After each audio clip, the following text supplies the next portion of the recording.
আসসালামু আলাইকুম। এটি আহ্বান গল্পের দ্বিতীয় পর্ব। পরদিন কলকাতা চলে এলাম, ছুটি ফুরিয়ে গেল। কয়েক মাস পর জ্যৈষ্ঠ মাসে গরমের ছুটিতে আমার নতুন তৈরি খড়ের গড়খানাতে এসে উঠলাম। আগে বলছিলাম লেখক কিন্তু 4বার কলকাতা থেকে তার বাড়ির মধ্যে আসেন। এটি হচ্ছে দ্বিতীয়বার আসেন জ্যৈষ্ঠ মাসের গরমের ছুটিতে।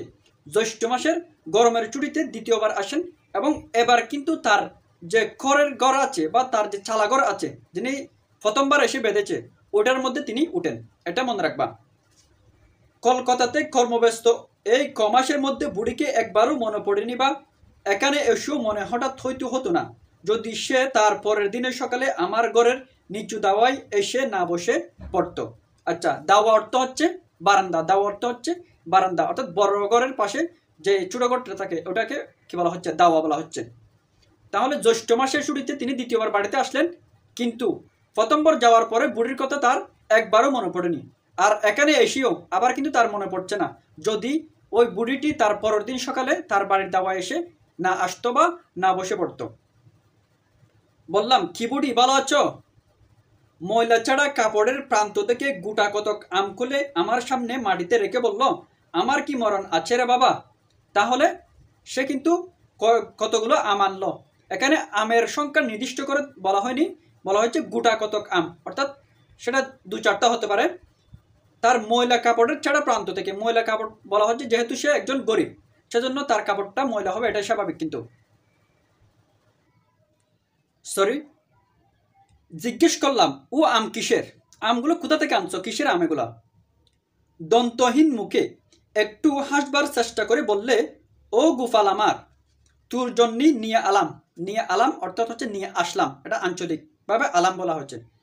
গাছের আম বেশ কড়া মিষ্টি, খেয়ে দেখ এখন। আচ্ছা, দন্তহীন মুখে যেহেতু সে বুড়ি, সেজন্য কিন্তু তার দাঁত পড়ে গেছে, সেটার জন্য বলা হচ্ছে দন্তহীন মুখে। সে কিন্তু বলল, একটু হাসার চেষ্টা করলো এবং বলল, ও আমার গোপাল। এখানে গোপাল শব্দটি একটি আদরের সম্বোধন, অর্থাৎ সন্তানদের বা ছোট সন্তানদেরকে সম্বোধন করার জন্য ওই গোপালটা ব্যবহার করা হয়। এখানে বুড়িটি সন্তান হিসেবে কল্পনা করেন বা সন্তান হিসেবে জানেন কাকে? গল্প কতককে, সেজন্য ও মোর গোপাল বলে তিনি তাকে সম্বোধন করেছেন। যদি প্রশ্নের মধ্যে আসে গল্প কতকের নাম কি ছিল আহ্বান গল্পে, তাহলে তোমরা গোপাল নামটি দিবা। বড় ভালো লাগলো। গ্রামে অনেক দিন থেকে আপনার জন্য কেউ নেই। আপনার জন্য কেউ নেই, আপনার অর্থ হচ্ছে নিজের জন্য বা আপনজন কেউ নেই। যেহেতু তার মাও মারা গেছেন, তার বাবার কথাও কি উল্লেখ নেই, মাসি পিসি যা ছিলেন তাও কিন্তু কেউ নেই। একটা ঘনিষ্ঠ আদরের সম্বোধন করার লোকের দেখা পায়নি বাল্যকালে মা পিসিমা মারা যাওয়ার পর থেকে। পিসিমা অর্থ হচ্ছে ফুফি। বুড়ি বললে, খাও কোথায় হে বাবা? খাও কোথায় অর্থাৎ খাওয়া দাওয়া কোথায় করো? তুমি তো এখানে আসো, তোমার জন্য কে রান্না করে? খাওয়া দাওয়া কোথায় খাও? সে উত্তর দিল, কুড়ু মশাইয়ের বাড়ি। এটা কিন্তু খুবই গুরুত্বপূর্ণ এমসিকিউ। সে কোথায় খাওয়া দাওয়া করে? গল্প কত হচ্ছে কুড়ু মশাইয়ের বাড়িতে কিন্তু খাওয়া দাওয়া করে। বেশ যত্ন করে তো ওনারা। তা করে দুধ পাচ্ছ ভালো? গুটি গোয়ালিনী দেয় মন্দ না। তাহলে দুধ কে দেয়? দুধ দেয় হচ্ছে গুটি গোয়ালিনী। দুধ দেয় গুটি গোয়ালিনী, কিন্তু দুধ দেয় এই গুটি গোয়ালিনীর দুধ দেয় শুনে বুড়ি কি বলল, ও বাবা, ওর দুধ অর্ধেক জল, দুধকে টিপাচ্ছ না ভালো? সে বুঝেছি, অর্থাৎ তার দুধের মধ্যে পানি মিশানো থাকে, এটাই বলা হচ্ছে। পরদিন সকাল হয়েছে সবে, তাহলে এই দিনটা চলে গেল, আবার আরেক দিন আসলো। পরদিন সকাল হয়েছে সবে, বুড়ি দেখি উঠুনো এসে ডাকছে, ও গোপাল। উঠুনো এসেছে কিন্তু ও গোপাল ও গোপাল বলে ডাকছে। বিছানা থেকে ছেড়ে উঠে বললাম, আরে এত সকালে কি মনে করে?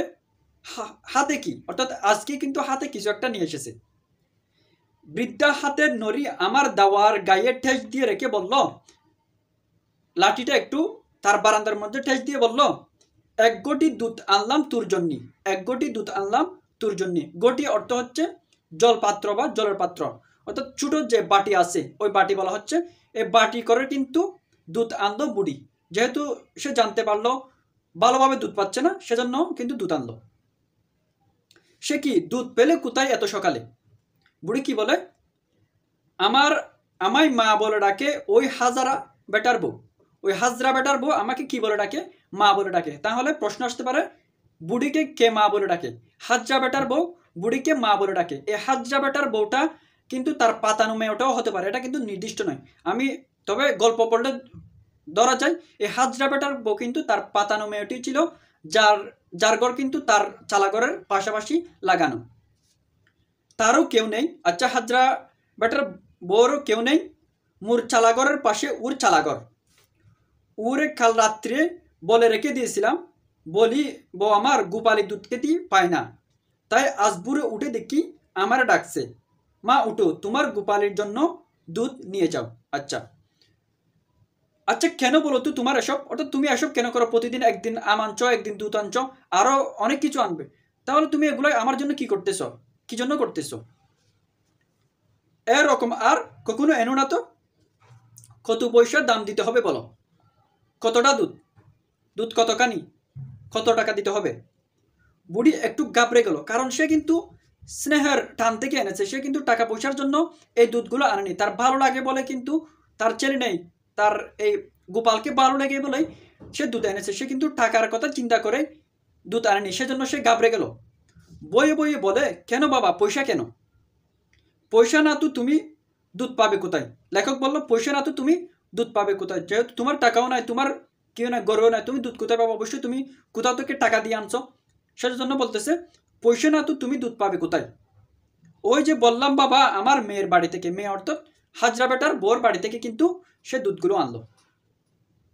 তা হোক, তুমি পয়সা নিয়ে যাও, সেও তো গরিব লোক। আচ্ছা, বুড়ি পয়সা নিয়ে চলে গেল বটে, কিন্তু সে যে দমে গিয়েছে তার কথাবার্তার ধরনে বেশ বুঝতে পারলাম, স্বাভাবিক এটা। মনে একটু কষ্ট হলো বুড়ি চলে গেলে।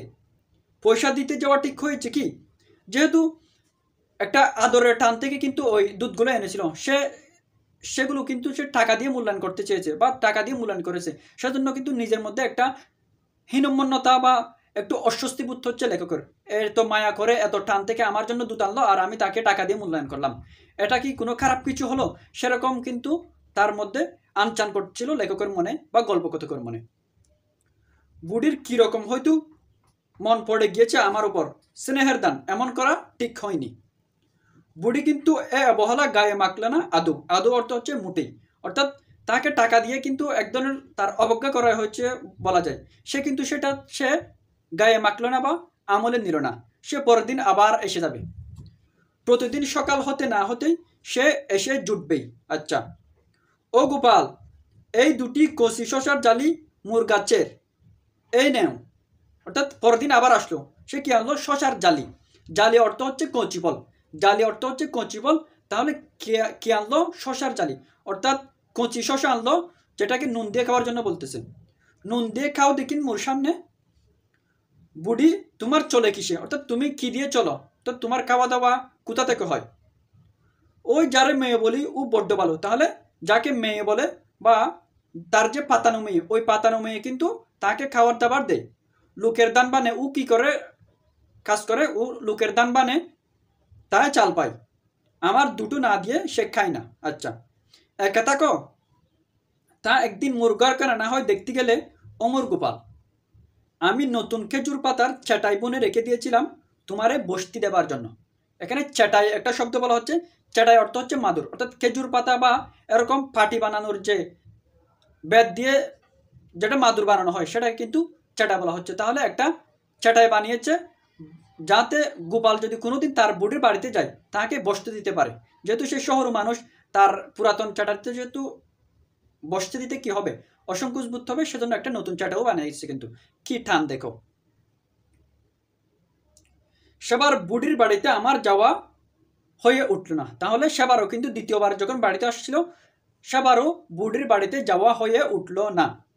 নানাদিকে ব্যস্ততা কি, অনেক দিন পরে গ্রামে এসেছি তো, যে কদিন গ্রামের বাড়ি থাকি বুড়ি রোজ সকালে আসতে বলবো না। তাহলে যতদিন সে বাড়ির মধ্যে ছিল প্রতিদিন সে কিছু না কিছু আনে এবং প্রতিদিনই আসে, কিছু না কিছু আনবে। কখনো পাকা আম, কখনো পাতিলেবু, কখনো বা একচোড়া কাঁচকলা কি এক ফালি কুমড়ো। এক ফালি অর্থ হচ্ছে এক চিলকা বা এক অংশ কুমড়া। তাহলে কি কি আনতো? সে হয়তো আম আনতো, লেবু আনতো, কাঁচকলা আনতো এবং এক ফালি কুমড়ো আনতো। এগুলো হচ্ছে যে ফলগুলো আনতো সেগুলোর কথা, এগুলো কিন্তু খুব সুন্দর করে মনে রাখবো। ঢাকা বিশ্ববিদ্যালয়ের প্রশ্নের মধ্যে গণিতে এটি এসেছিল কি কি, লেবু, আম, কাঁচকলা এবং কুমড়ো। আর এখানে কয়েকটি গাছের কথা উল্লেখ আছে। একটা হচ্ছে কাঁঠালতলা, অর্থাৎ বুড়িটি কিন্তু প্রথমে কাঁঠালতলা এসে বসেছিল, তাহলে কাঁঠালতলার কথা উল্লেখ আছে।